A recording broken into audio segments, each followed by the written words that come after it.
I got to do everything live from New York. It's the show that, I'm going to be honest, I watched the walk-in video. The show that thinks Brew's geographic polyamory is becoming a little too much. Am I right? Did you see the latest one, Coach? My mom lives in Detroit with my brother. Yeah, I mean, it don't get any closer than that. So he went from Naptown to Motown. So where all do we have covered for you, Brew, now? The Lions. I mean, the Ravens are just my squad. The Lions, the Ravens. The Browns. The Bengals. The Colts, if you wanted them. Colts. The Saints. I don't really want them. The Saints. We're spending a little time out in L.A. That's what I'm saying. You go to Kansas City once a year for a parade. It's first things first. All right, we're going to start today, however, with the ongoing saga that is Jerry Jones and the Dallas Cowboys. Jerry Jones spent the weekend dishing out some money to the star everyone's been waiting to see get paid, Jake Ferguson. Micah Parsons, on the other hand, no payday. On Saturday, the Cowboys faithful let Jerry hear how they feel about it. So after that, Jerry talked to the media about those chants, and he says, hey, I heard it light, but not compared to how I heard them say pay Lamb last year. This was a faint little sound compared to the way they were hollering last year, pay Lamb. Whoever's not in, you can count on a few hollering that, but it was a big, loud chant last year on Lamb. Lamb obviously actually did hold out. He wasn't there. Micah is there. For a little context, Micah, since entering the league, arguably the best pass rusher in football, inarguably one of the very best. Brew, your reaction to day 78 of the Micah Parsons, Jerry Jones saga. Look, I know people think I have it in for the Cowboys, Coach, because I just tell the truth about them, all right? But I like don't. Me with the Ravens. You're called a hater when you're just a truth teller. I'm going to be fair to Jerry Jones. This was entertainment. This is him entertaining the fans. I was on with Danny Parkins earlier on the Herd, and he showed a clip where Jerry had said, it's a soap opera in Dallas 365 days a year. This was just more entertainment, more drama, more getting everybody in a lather about when they're going to sign Micah. And I say that largely because he also was on another radio show yesterday. And he said that Micah, because you could look at this as he keeps trolling Micah. Yeah, like, why is he taking these little shots? Yeah. But he also said Micah on this radio show, Micah might be the most talented player we've ever had. He did mention Deion, but those are only two. So he's put him right there with Deion. He said he's very talented. He said he's very smart. So clearly he has respect for Micah. So I look at it as a balance, and that's why I think he's entertaining on one hand, and then he also is telling the truth about how good Mike is.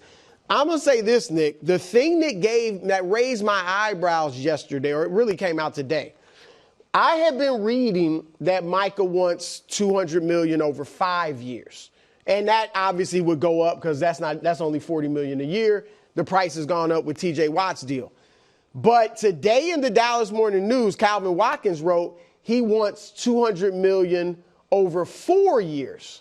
He said the contract could get up to that high. Now, obviously, he knows he's not getting $50 million, but I bet you they're thinking we'll meet around 45-ish. Oh, I don't think he's going to get 45. I think he's going to get a tiny bit more than T.J. Watt. I'm just saying, I think that, because remember when Stephen Jones said yesterday, we want to sign Micah, or we want to pay Micah, he has to want to be paid. To me, that's Stephen Jones saying, you know, he has to come to a realistic number. I mean, he's got this unrealistic thing out there.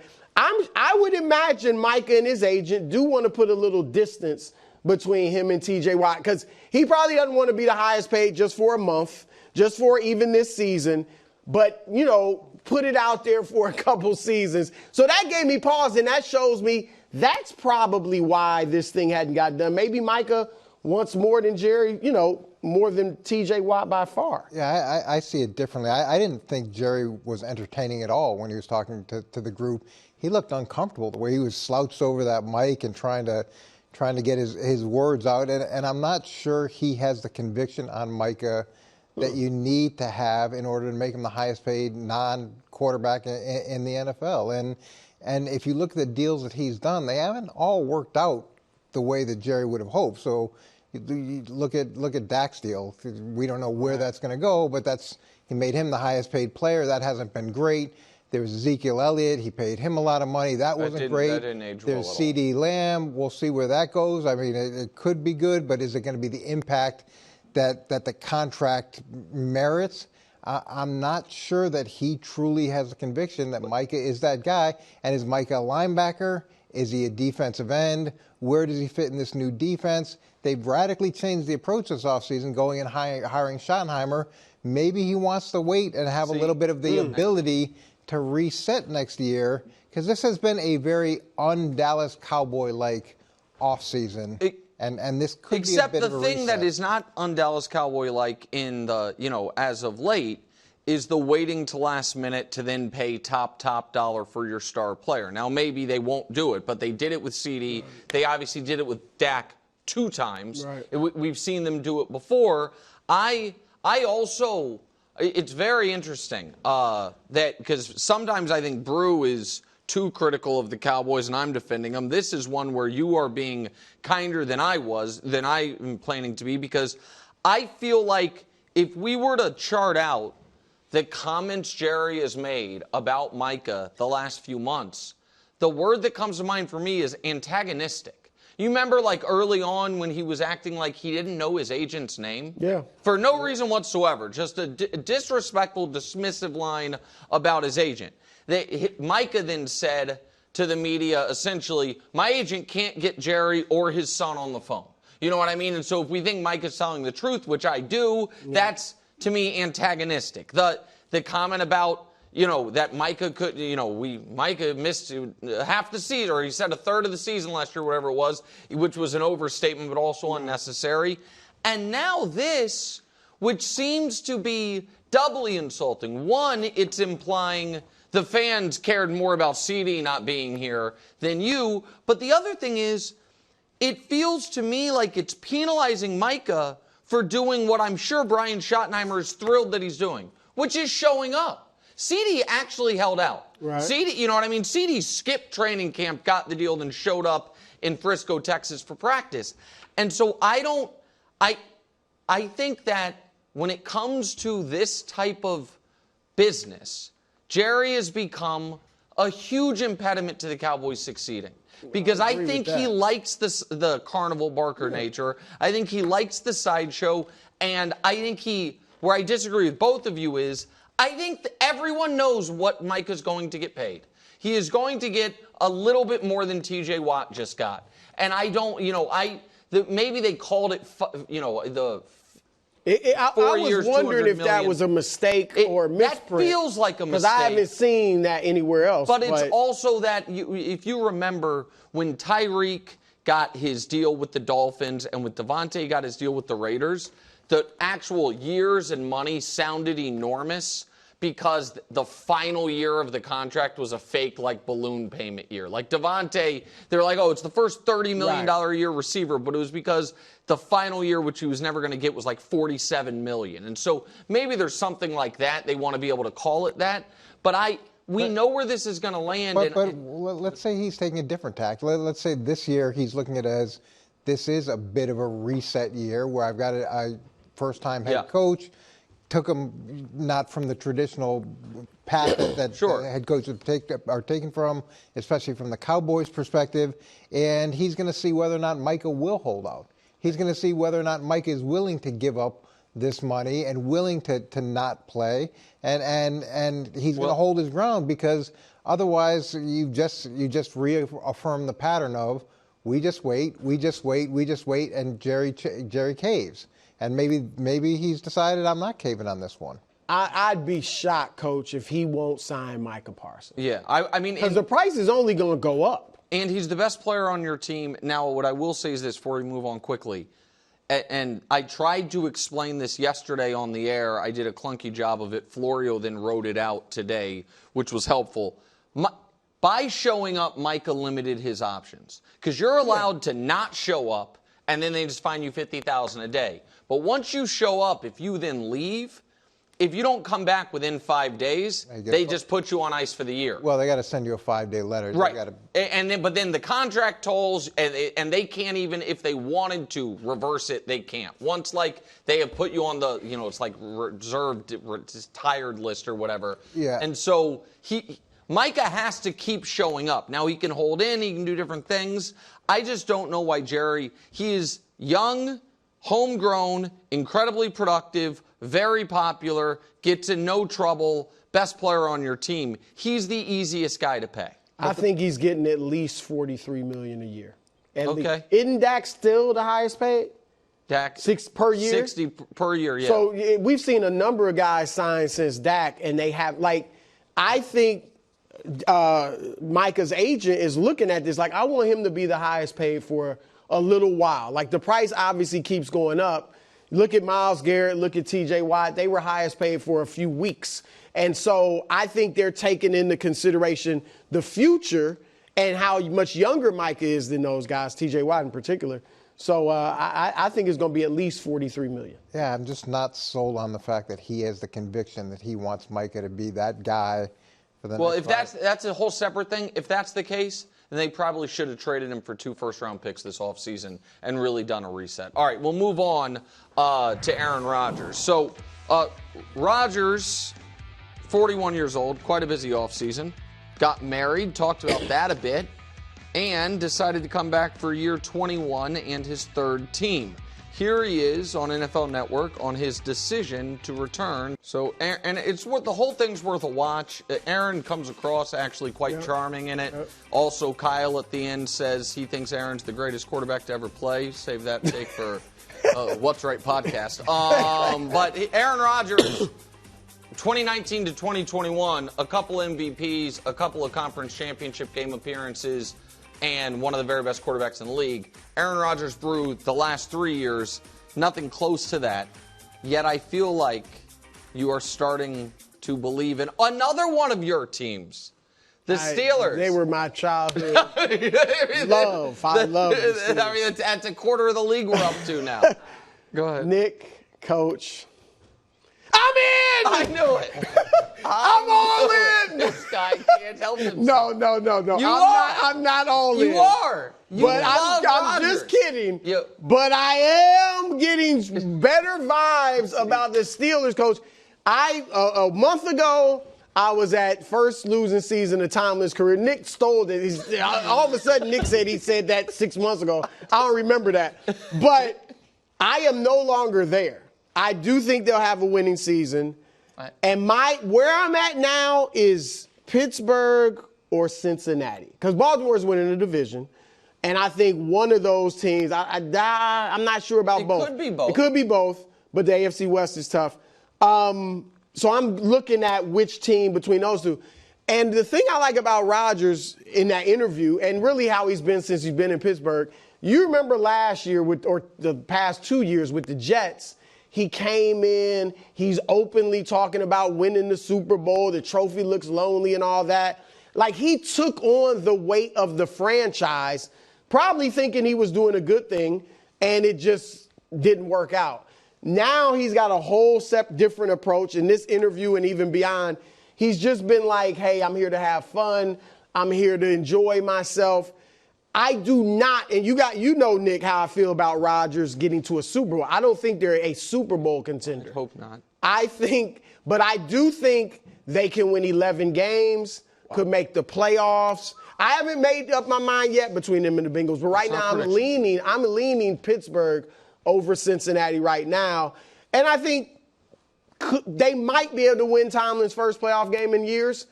But I don't think they can go they're a threat to get to the Super Bowl, but I do think they can make the playoffs. The problem that I've had with Aaron Rodgers is that I believed in him from the beginning when he left Green Bay. I picked the Jets to win the division. I picked the Jets to go extremely far, and I lived this with Brett Favre. I brought Brett Favre in from Green Bay to New York. He was doing great. He got hurt.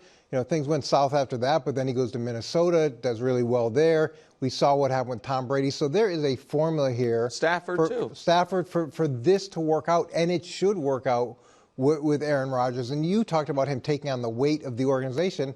No, it was like a hostile takeover of the organization, and that's the problem. Now, if he's this interview to me is great. If that's where he is mentally, where it's about the love of the game, it's about his teammates, it's about experiencing greatness one more time, and really focusing on kind of the essence of football, then I think they've got a real shot to do something special, as long as it doesn't revert back to all the other stuff that's come along with every stop Aaron Rodgers has made, and even his late tenure in Green Bay, where he wanted to be the GM. So listen, I find Aaron in specific settings incredibly charming. Seems earnest, which at times he seems as disingenuous. I did a whole rant once about how he's the most disingenuous athlete of my lifetime. At times, he can be the exact opposite. I believed every piece of that interview, and I don't think he was faking any of it. And I understand why people would want to buy in. The reason I will not personally is twofold. One is, I do believe that's how Aaron feels right now. I don't know how he'll feel after a 2-game losing streak where he plays poorly. Because I think one thing that, and we see this across sports, across decades, so this isn't a unique comment by me, but the all-time great player that is still playing but is not still an all-time great is very often the last one to recognize, I'm not the all-time great anymore. I am an all-time great, but I'm not the same player I was. And I think that, you saw it manifest itself last year with the Jets and Mike Williams being run out of town. That, you know what I mean? We're losing these games because you're not on the red line, as opposed to I'm playing poorly, I'm not making the right decisions. And the other piece of it is Aaron Rodgers an above-average quarterback anymore? And I mean that literally. There's 32 starters. We're going to do that NFL Top 100 list later in the show. We're looking at... He's not in it. He's not on it. Right. There's going to be... I mean, that's not the be-all. No. I totally understand. But my point is, there's going to be 14 to 16 quarterbacks on it. Every single quarterback that has been listed already has either an ironclad or a very strong case that they're better than Aaron, like that if we were to stack it up. And the other piece is, I think people in part of buying into the Steelers brew are like, well, all he has to do is just be better than the quarterback play last year. But, now I've ruined the blind reveal. I apologize, but we can throw it up. Spoiler alert, this is the Steelers quarterbacks last year. Here's the thing. Now, we can say that those numbers are better than the play was. That, by the way, does not include 400 yards rushing and 7 rushing touchdowns. But that's the case for Aaron as well, right? Where the numbers look better than the play was. I'm not certain you're going to get better stats from Aaron Rodgers than you did their quarterback collective last year, particularly the touchdown to turnover ratio. If you were to, include the rushing. Do you have Rodgers' numbers? Rodgers, didn't he throw 28 touchdowns? He threw 28 touchdowns, had I think double the picks, 12 picks, passer rating of 90. You know what I mean? Instead of 95, it's different. So I don't know that they are going to get this huge upgrade at quarterback. I think it's noteworthy that for play and personality reasons, the Jets wanted one of the Steelers quarterbacks more than they wanted Aaron Rodgers to stay their quarterback. And so I just can't believe that they are going to be an above-average team in the tougher of the two conferences. I think you still think they'll have the first losing season of Tomlin's career. It's all on Rodgers because they do have enough. We know their defense is at least going to be good, if not very good. The running game, I know they lost Najee Harris, but the rookie from Iowa, Caleb Johnson, is supposed to be really good. Jalen Warren. You like Jalen? Yeah, I like him a lot. Obviously, DK Metcalf, they brought in Jonnu Smith. They'll run a lot of 12 personnel with the 2 tight ends. I think they just need Rodgers to be, and I agree, I don't think it'll be anything close to the MVP, Aaron Rodgers, but I think he will be better than Russ and Justin last year.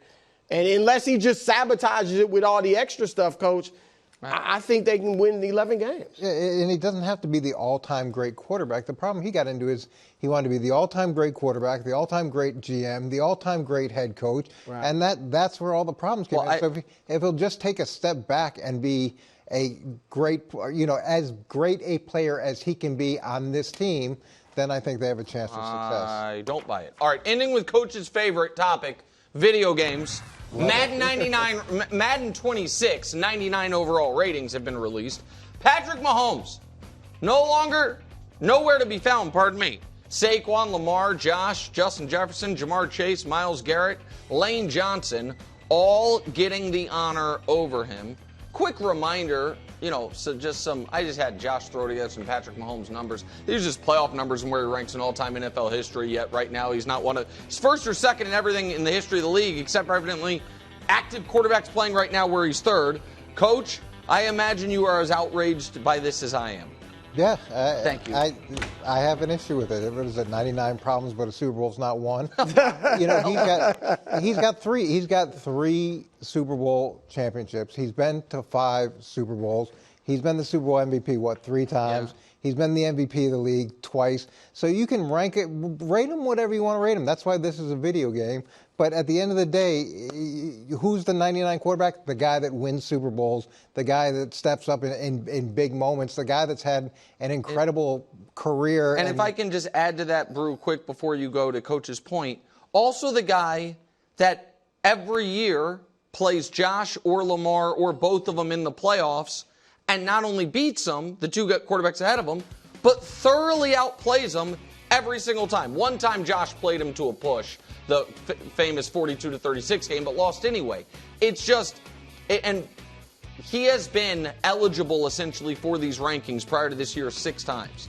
He was a 99 overall 4 of the 6, and he was the highest rated quarterback in the game 5 of the 6. This has only happened one other time. And that year, he threw for more yards than anyone ever did in the history of the league, total yards over the course of the season, 1 Super Bowl MVP, 1 league MVP. Well, then you should thank Madden. Well, I know. Well, that is the piece. He'll clearly use this for motivation. Everybody knows I think Mahomes is the best quarterback in the league.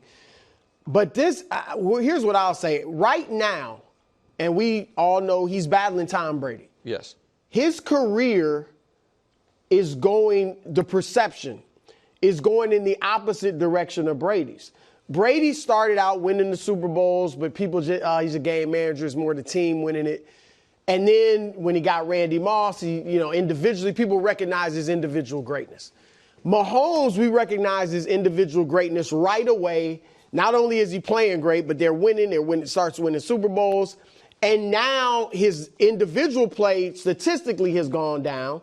And so this is proof that people are starting to look at him. Game manager obviously is too much. But you know what I'm saying? Like, it's the team. Are you saying? No. No, I'm saying game manager. No, I'm not saying. But the perception is that it's the defense. It's Andy Reid. It's obviously Mahomes still viewed as great, but clearly by some not the greatest in the league. Yeah, a lot of people in New England thought that was the case too. Yeah, I mean, it is. Listen, it is. But this is, like I said, this has happened once before. At least the time before, it was coming off 2 years prior, he had lost in the Super Bowl. The year prior, he had actually played really poorly in the second half of that AFC title game. It had been a couple years since they'd won a Super Bowl, not coming on the heels of a third straight Super Bowl appearance. But most importantly, I do need the board. It's been a while. We've tried to be very judicious with the board.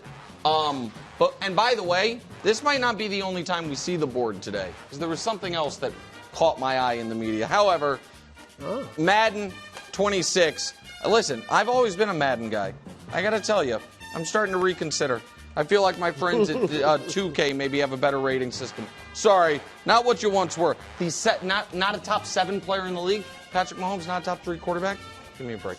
Thanks for watching. Subscribe here to get more from the show and to check out clips from other shows on FS1.